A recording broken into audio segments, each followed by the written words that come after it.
سلسلہ چشتیہ کے اصول کیا ہیں؟ جی سلسلہ چشتیہ کے دو بنیادی اصول ہیں جس کو کہ حضرت خواجہ نصیر الدین چراغ دہلوی رحمۃ اللہ تعالی علیہ نے نقل کیا ہے اپنے شیخ کے حوالے سے. بدو چیز منسوب است. ہمارا جو خاندان ہے وہ دو چیزوں میں مشہور ہے. دو چیز. ایک کیا؟ یکم محبت، دوم انفاق. ایک چیز کیا ہے؟ محبت، اور دوم انفاق. محبت یعنی اللہ تبارک و تعالی کی ذات کے ساتھ محبت. ان کا کوئی عمل بھی دنیا داری کے لیے نہیں ہوتا بلکہ ہر عمل ان کا للہ فی اللہ ہوتا ہے، اور وہ اللہ تبارک و تعالی کی محبت میں غرق ہوتے ہیں. اللہ تبارک و تعالی کی محبت میں غرق ان کا جو امتیاز ہے، نشان امتیاز جو ہے، بالخصوص ہمارے سلسلے چشتیہ کے جو مشائخ ہیں، ان مشائخ پر جو نسبت عشقیہ ہے، عشقی نسبت ہے، عشقی نسبت کا غلبہ ہوتا ہے. جنت کے اندر چند نہریں ہوں گی، ان نہروں میں ایک نہر شراب کی ہو، اس کا ٹیسٹ ظاہر سی بات ہے کہ وہ جنت کی شایان نشان ہوگا. تو بعض بزرگوں نے فرمایا کہ جو انہار من خمر لذت للشاربین جس کا تذکرہ قرآن کریم میں آیا ہے، اس کا مظہر اگر دنیا میں دیکھنا چاہتے ہیں، شراب کی لذت جو جنت شراب میں جو شراب ملنے والی اس کا مظہر دنیا میں دیکھنا چاہتے ہیں تو سلسلہ چشتیہ کو دیکھیں. اللہ کہ وہاں سلسلہ چشتیہ میں وہی نشہ ہے، وہی محبت ہے، وہ وہی فنائیت ہے، وہی دیوانگی ہے، وہی سکر ہے، ایکسٹیسی ہے. تو یہ جو ہے خصوصیت ہے. اور دوسرا پارٹ کیا ہے؟ انفاق، خرچ کرنا اللہ تبارک و تعالیٰ کی مخلوق پر، اللہ تبارک و تعالیٰ کی مخلوق پر. اور ظاہر سی بات ہے کہ یہ جو دو بنیادی باتیں ہیں، دونوں بنیادی باتیں ظاہر سی بات ہے کہ نبی کریم صلی اللہ تعالی علیہ وسلم کی زندگی سے لی ہوئی ہے. جی کیونکہ اللہ تبارک و تعالیٰ نے تو حکم فرمایا نا کہ وَتَبَتَّلْ إِلَيْهِ تَبْتِيلًا، سب سے کٹ کے اللہ کے ہو جائیے. تو سب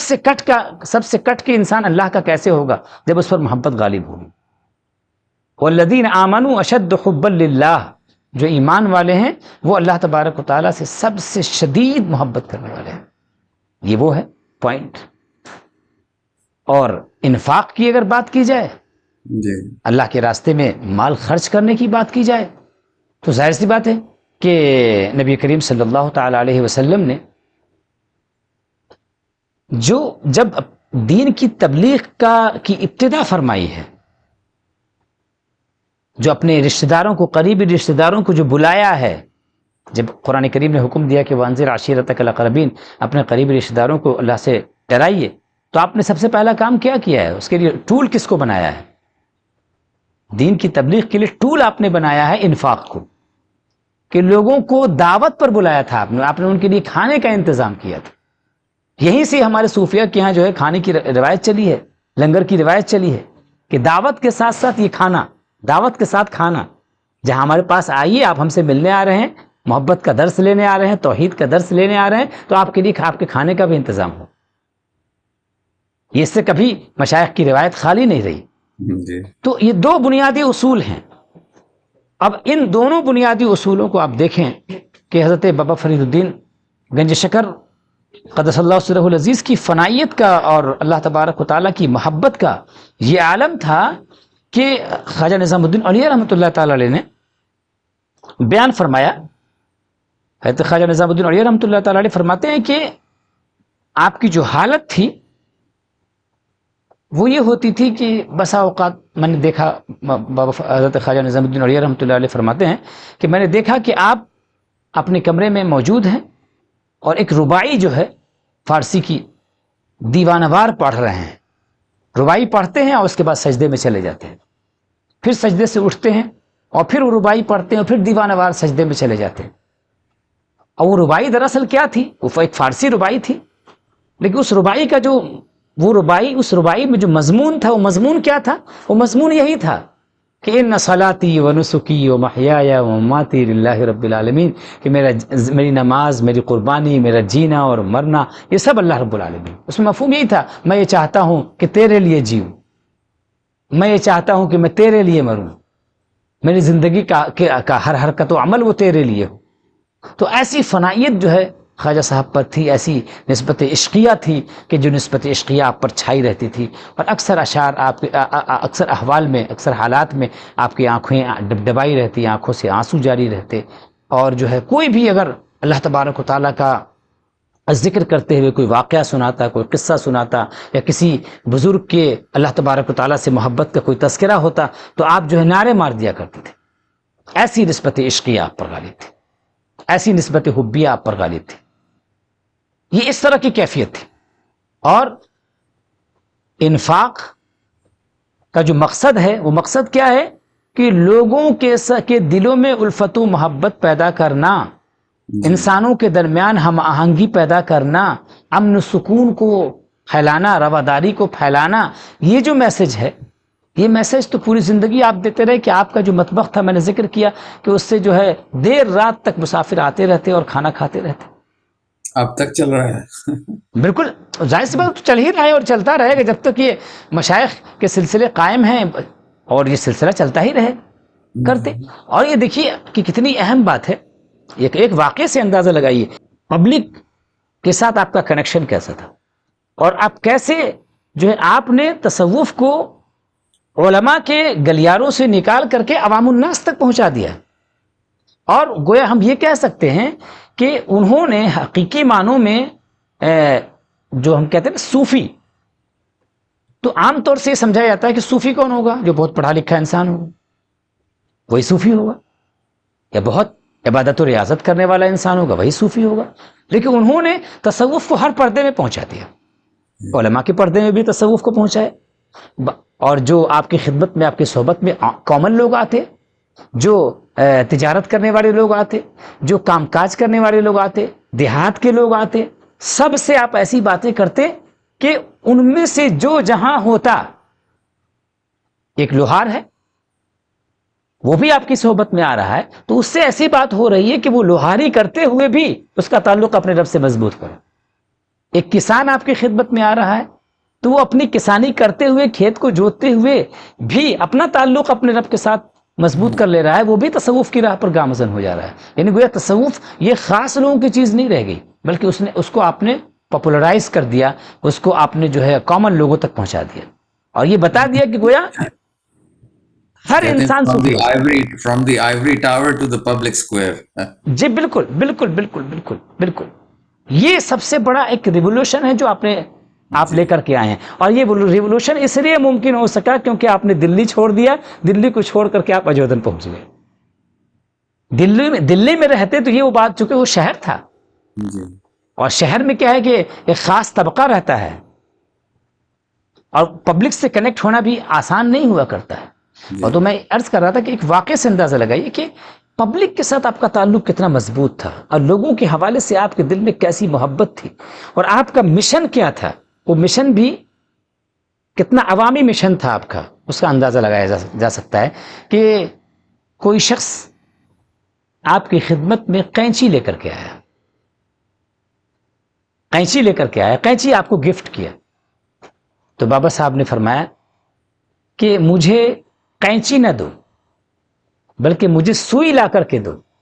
کیونکہ میرا کام کاٹنا نہیں ہے، میرا کام تو جوڑنا ہے۔ یہ دراصل یہ ایک واقعہ نہیں ہے، ایک انسیڈنٹ نہیں ہے، یہ ایکچولی نا، یہ صوفی چشتی صوفیہ جو ہے نا، ان کے پورے اپروچ کو یہ ایکچولی جو ایکسپریس کرتا ہے، ان کے اپروچ کو بتاتا ہے کہ ان کا اپروچ کیا تھا عوام کے حوالے سے، لوگوں کے حوالے سے۔ وہ لوگوں کو جوڑنا چاہتے تھے، وہ اللہ کی مخلوق جو پریشان حال ہے دنیا سے، مصیبتوں سے، تکلیفوں سے، اور دنیا کی ستم ظریفیوں سے جو پریشان حال ہے، ان پریشانیوں کے ماحول میں ان کے لیے جو ہے نا سکون کا ذریعہ تھے، وہ اطمینان کا ذریعہ تھے۔ یہی وجہ ہے کہ خلق خدا کا ہجوم ان کے پاس کیوں پہنچتا تھا۔ ظاہر سی بات ہے کہ اس خلق خدا کے اس ہجوم میں سارے لوگ صرف اللہ کو پانے کے لیے نہیں پہنچ رہے تھے، کچھ لوگ وہ ہوں گے جو کہ بس چند گھڑی بیٹھ کر کے وہاں سکون مل جائے. جی یقیناً ایسے لوگوں کی اکثریت رہی ہوگی جو کہ اللہ تبارک و تعالیٰ تک پہنچنا چاہتے تھے، لیکن ایسے بھی رہے ہوں گے وہ لوگ کہ جو چاہتے تھے کہ بس چند لمحے بیٹھ کر کے وہاں سکون مل جائے، ہمارے دل کو اطمینان مل جائے. اور ظاہر سی بات ہے کہ جب دلوں میں اطمینان کب آئے گا؟ الا بذکر اللہ تطمئن القلوب. اللہ کا ذکر جب پہنچے گا دلوں میں تو دلوں کو اطمینان ملے.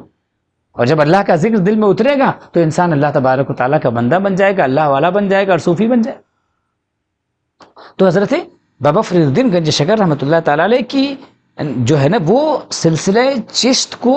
بام عروج تک پہنچانے والی شخصیات، کہ آپ کی اپنی ذاتی زندگی جو ہے وہ اللہ تبارک و تعالیٰ کی محبت سے ایسی سرشار ہے کہ فہد الفوادی میں یہ واقعہ بھی نقل ہے کہ ایک مرتبہ آپ ایسے وقت میں سجدہ کر رہے تھے کہ جو اوقات نماز نہیں ہوتے ہیں، جو مکروہ اوقات ہوتے ہیں، تو کسی نے عرض کیا کہ حضور یہ تو نماز کا وقت نہیں ہے. تو آپ نے فرمایا کہ محبوب ابھی میرے دل میں اتر آیا ہے تو سجدہ کب کروں گا؟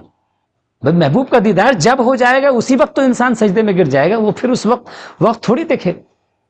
کہ کون سا وقت ہے کون سا وقت نہیں ہے. یہ تو جب انسان قصد و ارادے کے ساتھ کسی کام کو کرتا ہے تب وہاں پر دیکھتا ہے کہ ٹائمنگ کیا ہے اور کیا نہیں ہے. لیکن جب سامنے محبوب نظر آ جائے، محبوب کی تجلی نظر آ جائے، اس کا نور نظر آ جائے تو انسان تو آٹومیٹک وخروا لہ سجدا، سجدے میں تو گر ہی جائے گا. وہ وہاں اپنا اختیار تھوڑی ہوتا ہے. یہ حالت تھی. اور عوام الناس کے ساتھ جو آپ کا تعلق ہے وہ تعلق ایسا تھا. تو حضرت بابا فرید الدین گنج شکر قدس اللہ سرہ العزیز کی جو شخصیت ہے وہ عملی شخصیت ہے، پریکٹیکل پرسنالٹی ہے، پریکٹیکل پرسنالٹی ہے. اور ایک دوسرا کام جو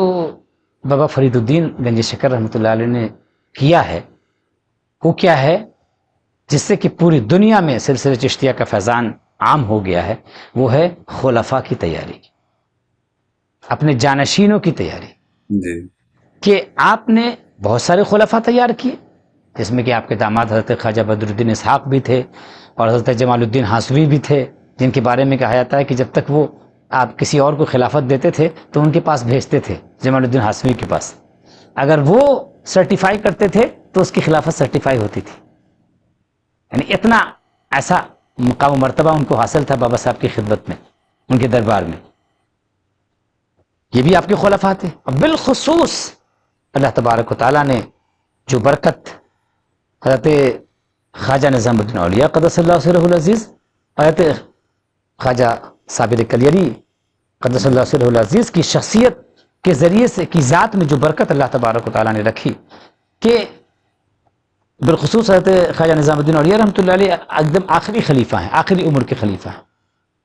تو اللہ تبارک و تعالیٰ نے ان دونوں شخصیات کے ذریعے سے سلسلہ چشتیہ کا فیض پوری دنیا میں پہنچایا ہے، کہ آج پوری دنیا میں سلسلہ چشتیہ جو عام و تام ہے تو اکثر مقام پر ہم یہ کہہ سکتے ہیں کہ 90%، 95% جو فیضان ہے وہ انہی دونوں سلسلوں سے پھیلا ہے. جی کہ حضرت خواجہ نظام الدین اولیاء رحمۃ اللہ تعالیٰ علیہ کو تو چونکہ آپ علم، عقل، عشق تینوں کا سنگم تھے، تو اللہ تبارک و تعالیٰ نے آپ کے گرد علماء کا بھی ایک کی بڑی جماعت کو بھیج دیا، اور آپ کے گرد جو ہے وہ آپ کے عشاق میں بادشاہ اور دنیا کے لوگ بھی تھے جو آپ سے بہت زیادہ محبت کرتے تھے. اگرچہ آپ نے بھی بادشاہوں سے کوئی تعلق قائم نہیں کیا، ٹھیک ہے، لیکن اور اسی طریقے سے عوام الناس کا جو ہجوم تھا اور آپ کی خانقاہ سے جو فیضان بٹ رہا تھا، دین کا بھی اور دنیا کا بھی، پیٹ بھرنے کا بھی اور دل کو مطمئن کرنے کا بھی، یہ دونوں فیضان جو آپ کی خانقاہ سے جاری ہوا، اور جتنا اثر حضرت محبوب الہی قدس اللہ سرہ العزیز کی زندگی میں ہی عوام الناس پر جو ظاہر ہو گیا تھا کہ پورا دلی کا معاشرہ وہ پلٹ گیا. مورخین نے لکھا، برنی نے لکھا کہ ایسا لگتا تھا کہ ہم جو ہے پرانے عہد میں چلے گئے ہیں. ہر طرف اللہ اس کے رسول کی صدائیں بلند ہوتی تھیں اور لوگ جو ہے لوگوں پر دینی رجحان آ گیا تھا، لوگ روزے رکھا کرتے تھے، نمازیں پڑھا کرتے تھے. یعنی ایک ایسا لگتا تھا کہ ایک عجیب سا انقلاب آ گیا، دین ایک روحانی انقلاب آ گیا. اور ایسے ہی حضرت صابر کلیری رحمۃ اللہ تعالیٰ علیہ نے بھی آپ کے بعد جو آپ کے خلفاء پیدا ہوئے، ان خلفاء نے اس سلسلے کے فیضان کو عام و تام کیا. اور جی حضرت محبوب الہی قدس اللہ سرہ العزیز نے تو پھر خلفاء کی ایسی جماعت تیار کی، خاص طور سے آپ نے، کہ دلی میں خواجہ نصیر الدین چراغ دہلی بیٹھ گئے، ادھر جو ہے دکن میں جو ہے حضرت بندہ نواز گیسو دراز پہنچ گئے، اور ادھر کیا کہتے ہیں مہاراشٹرا کی طرف جو ہے اورنگ آباد میں حضرت خلد آباد میں حضرت برہان الدین غریب پہنچ گئے، اور اس طریقے سے آپ کے خلفاء ہندوستان کے مختلف حصوں میں پہنچ گئے، اور پورے ہندوستان کو اپنے نور سے جو ہے انہوں نے منور کر دیا، اللہ تبارک و تعالیٰ کے پیغام سے انہوں نے پورے ہندوستان کو منور کر دیا، اور صوفیہ چشت کا جو مشن تھا اس مشن کے ذریعے سے، اس مشن کو سے انہوں نے جو ہے اس مشن کی روشنی جو ہے پوری دنیا، پورے ہندوستان میں پھیلائی، اور پھر اس کے بعد یہ سلسلہ پوری دنیا میں پھیلتا چلا گیا، اور آج اس کی شاخیں پوری دنیا کے اندر موجود ہیں۔ تو جی، یہ جن بابا حضرات، صاحب ایسے ضیاء بھائی کے نیو یارک میں بھی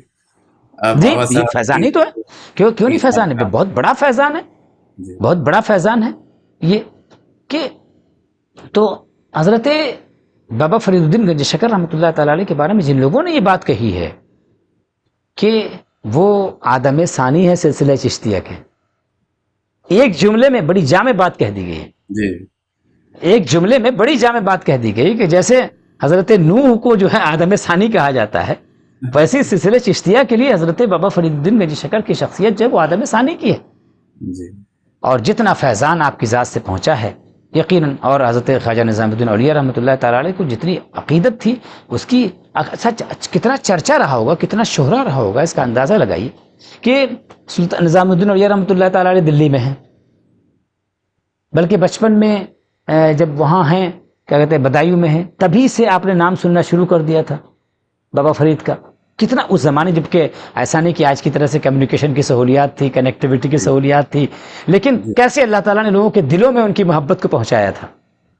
کہ دلی میں ایک انسان رہ رہا ہے اور وہاں ان کا چرچا سن رہا ہے، اور ایسا چرچا سن رہا ہے، ایسا ذکر سن رہا ہے کہ نادیدہ عاشق ہو گیا ہے، وہ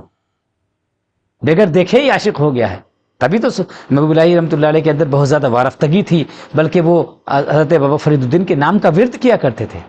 حق فرید یا فرید مولانا فرید جو ہے ورد کیا کرتے تھے۔ اندازہ کیجئے کہ کیسی شہرت رہی ہو، کیسی عوامی شہرت تھی، یہ کیسی عوامی شہرت تھی کہ ہر طرف چرچا پھیلا ہوا تھا۔ کس نے پھیلایا تھا یہ چرچا؟